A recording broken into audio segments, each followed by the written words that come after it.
करते हैं time and work का सेकंड पार्ट। और सेकंड पार्ट में हम कुछ टाइप्स देखेंगे जिसमें आसानी से क्वेश्चन सॉल्व करेंगे। तो पहला क्वेश्चन है आज का, ए तथा बी मिलकर किसी कार्य को 5 दिन में पूरा करते हैं। ठीक है, ए प्लस बी किसी कार्य को कितने दिन में करते हैं? 5 दिन में पूरा करते हैं। ठीक है, तथा ए अकेला उस कार्य को 8 दिन में करता है। तो ए अकेला कितने दिन में कर रहा है? 8 दिन में। ठीक है, तो बताना है हमें बी अकेला उस कार्य को कितने दिन में पूरा करेगा। ठीक है, तो ए प्लस बी कितने दिन में कर रहा है? 5 दिन में। ए अकेला कितने दिन में कर रहा है? 8 दिन में। तो मैंने पहले ही बता रखा है, इन दोनों का क्या करना है, हमें एलसीएम लेना है। ठीक है, एलसीएम लिया हमने, कितना आ गया? 40 एलसीएम आया। अब क्या करेंगे, 5 से 40 को डिवाइड करेंगे। ये ए प्लस बी की एफिशिएंसी आ गई कितनी? 8, कार्य क्षमता। ठीक है, इसी तरीके से ए की देखेंगे, 8 से 40 को डिवाइड करेंगे तो कितना आ गया? 5। तो ए की एफिशिएंसी कितनी आ गई? 5। ठीक है, अब यहाँ से हमें एक चीज़ समझ में आ रही है, ए की एफिशिएंसी कितनी है? 5।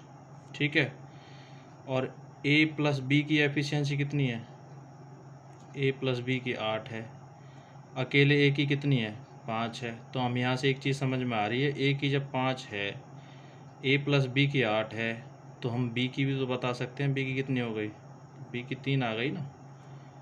ठीक है, तो हमें बस यही निकालना था यहाँ पे। अब बी अकेला उस कार्य को कितने दिन में करेगा? टोटल कार्य कितना था? 40 था। और बी की एफिशिएंसी कितनी निकल कर आई? 3 निकल कर आई। बी 40 को 3 से डिवाइड कर देंगे तो कितना आ गया? 13 से 1/3। ठीक है, तो ये सेकंड वाला ऑप्शन ठीक है। तो सेकंड क्वेश्चन की तरफ बढ़ते हैं। ए, बी तथा सी किसी कार्य को 30 मिनट में पूरा करते हैं। ए प्लस बी प्लस सी किसी कार्य को कितने देर में कंप्लीट करते हैं? 30 मिनट में। तो आगे देखते हैं, ए तथा बी मिलकर उस कार्य को 50 मिनट में पूरा करते हैं। कितने? ए और बी। ठीक है, ए प्लस बी कितनी देर में करते हैं? 50 मिनट में। तो सी अकेला उस कार्य को कितने समय में पूरा करेगा? कितने मिनट में करेगा? तो हम यहाँ से वही काम करेंगे, एलसीएम लेंगे इनका। कितना आ गया दोनों का? 150। ठीक है, फिर क्या करना है हमें?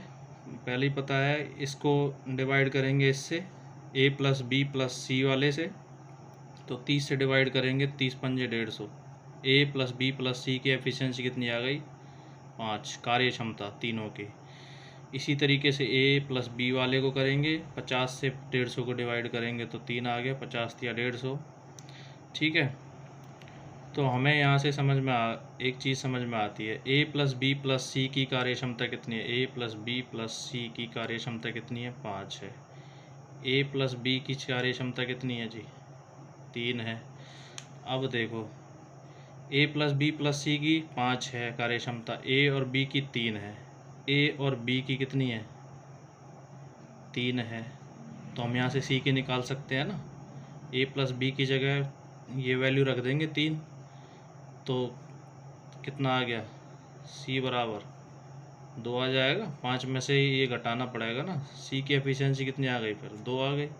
निकालना क्या है? सी का ही काम निकालना, कितने समय में करेगा, टोटल काम कितना।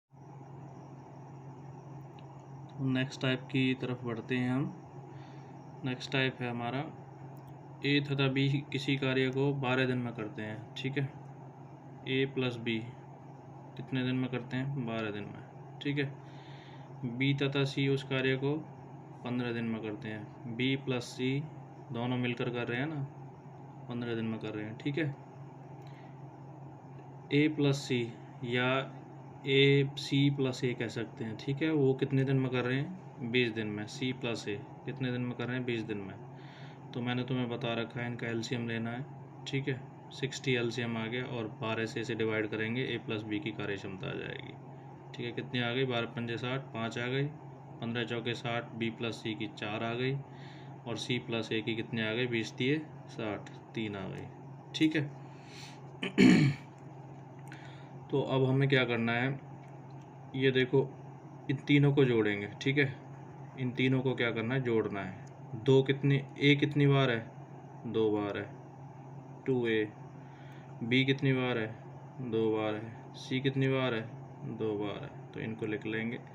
और इनका जो कार्य क्षमता है वो कितनी आ गई, 5 + 4 + 3 कितना आ गया, 5 4 9 और 3 12। ठीक है, अब 2 इनमें सब में कॉमन है, तो a + b + c कितना आ गया, 12। तो यहाँ से a + b + c निकालेंगे, a + b + c, तो कितना आ जाएगा, ये 2 यहाँ डिवाइड में आ जाएगा, तो उससे कितना आ जाएगा, 6। ठीक है, तो a + b + c कितना आ गया, 6। इनकी कार्य क्षमता आ गई a + b + c की, तीनों की। अब बस यही पूछा है सवाल में, a, b तथा c मिलकर उस कार्य को कितने समय में पूरा करेंगे। टोटल कार्य कितना था, 60। a + b + c इन तीनों की कार्य क्षमता कितनी थी, 6। तो a + b + c कितने समय में करेंगे, तो 6 से इसे काट देंगे, 10 बार कट गया, तो ये 10 दिन में a + b + c इस कार्य को कर देंगे। कितने दिन में, 10 दिन में। तो नेक्स्ट टाइप की तरफ बढ़ते हैं, 4 बुनकर।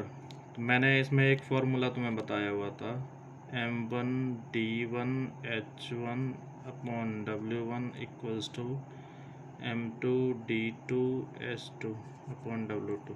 जो वैल्यूज़ दी हुई होंगी उनको हम लिखते रहेंगे। ठीक है, तो हम यहाँ 4 बुनकर दे रखा है, 4 बुनकर का मतलब है m1 कितना है, 4 चटाई बनाते हैं। ठीक है, तो चटाई बनाना ये वर्क है, कितनी चटाई बनाते हैं, 4, और 4 दिन में बनाते हैं। तो m1 ये h नहीं है, तो फिर हम d की वैल्यू लेंगे, तो d1 कितना आ गया, 4 आ गया। ठीक है, ये वैल्यू आ गई। अब दूसरी तरफ देखेंगे, यहाँ दूसरी तरफ m2 कितना है, 8 है। w2 हमें निकालना है। ठीक है, और ये 8 दिन में करते हैं, तो d2 कितना है, 8। अब इनमें ये वैल्यू पुट कर लेंगे बस सीधे से। अब देखो m1 की वैल्यू कितनी आ गई, 4, d1 की वैल्यू कितनी है, × 4 / w1 नीचे है, h1 नहीं है, तो h1 को छोड़ देंगे, ये h1 है, h2 नहीं। तो w1 कितना है, 4 है। दूसरी साइड इसी तरीके से लिखेंगे, m2 कितना है, 8 है। w2 हमें निकालना है, नीचे w2 लिखेंगे, और d2 कितना है, 8 है। ठीक है, अब इनको कट कर लेंगे, ये ऊपर के ऊपर नीचे के नीचे, जब बराबर में वैल्यूज़ होती हैं तो ये ऊपर के ऊपर नीचे के नीचे कट हो जाते हैं। 4 से ये कट गया, 4 दूनी 8, 4 से ये कट गया, 4 दूनी 8। तो इनकी क्रॉस मल्टीप्लाई करेंगे इस तरीके से। ठीक है, तो w2 की वैल्यू आ जाएगी, 4 से ये मल्टीप्लाई होंगे, 4 × 4, ये 2 दूनी 4 हो गया ना, तो w2 की वैल्यू आ जाएगी 16। ठीक है, कितनी चटाई बना देंगे वो, 16। ठीक है, थैंक यू।